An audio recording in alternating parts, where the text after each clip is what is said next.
બનાસકાંઠા જિલ્લાના ડીસા તાલુકાના જૂના ડીસા ગામના પ્રાથમિક આરોગ્ય કેન્દ્ર એટલે કે પીએચસીના સરકારી ક્વાર્ટર્સની સીમા દિવાલ ગ્રામ પંચાયત દ્વારા તોડી પાડવામાં આવી હોવાના મામલે અનેક સવાલો ઊભા થયા છે। ગામ લોકોનો સવાલ એ છે કે દિવાલ તોડતા પહેલા આરોગ્ય વિભાગની જરૂરી લેખિત મંજૂરી લેવામાં આવી હતી કે નહીં, તેમજ જો મંજૂરી લેવામાં આવી હોય તો તે કયા અધિકારી દ્વારા આપવામાં આવી હતી।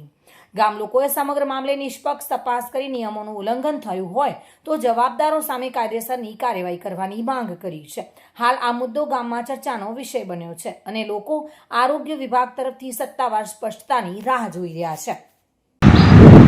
જૂના ડીસા પીએચસીના સ્ટાફ હેડક્વાર્ટર્સના દિવાલોને તોડવાની બાબતે અમારા દ્વારા રૂબરૂ તપાસ કરતા જાણવા મળ્યું છે કે ગ્રામ પંચાયતના મકાનના બાંધકામ માટે પીએચસીના હેડક્વાર્ટરની દિવાલ તોડી પાડવામાં આવેલ છે। તો આ બાબતે અમારા ટીએચઓ સાહેબશ્રીના માર્ગદર્શન હેઠળ પંચાયતમાં નોટિસ આપવામાં આવેલ છે તથા ઉપલી કચેરીએ જાણ પણ કરવામાં આવેલ છે।